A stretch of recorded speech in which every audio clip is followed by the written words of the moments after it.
Exercice 4. On considère une luge de masse M est égale 6 kg de centre de gravité G en équilibre sur un plan incliné. La première question, faire le bilan des forces exercées sur la luge. Deuxième question, quelles sont les caractéristiques de ces forces?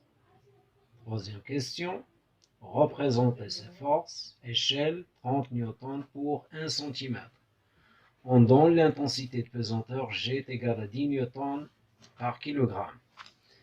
Donc la première question, le bilan des forces exercées sur la luge.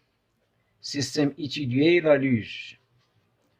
La force de contact, la force exercée par le plan incliné sur la luge, son symbole, le vecteur R.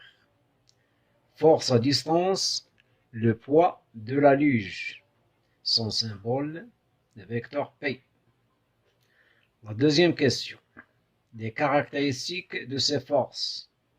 Donc avant de dresser le tableau de caractéristiques, je détermine l'intensité de poids P.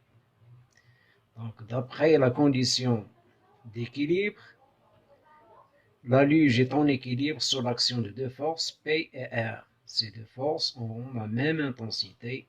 P est égal à R est égal à 1 fois G. Application numérique, P est égal à R est égal à 6 kg fois 10 newtons par kilogramme. Je simplifie par kilogramme. 6 fois 10 est égal à 60 newtons. Donc pour les caractéristiques, je dresse ce tableau. Donc pour la force R, son point d'application, c'est O. C'est le point de contact entre la luge et le plan incliné.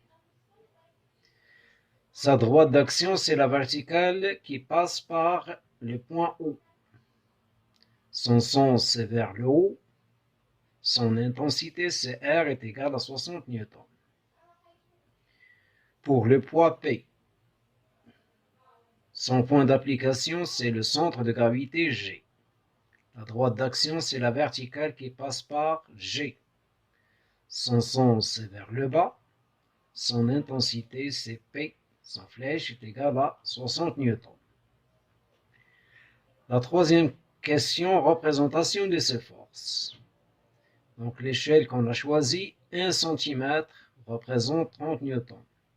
Donc 60 newtons qu'on a sont représentés par une longueur de 2 cm.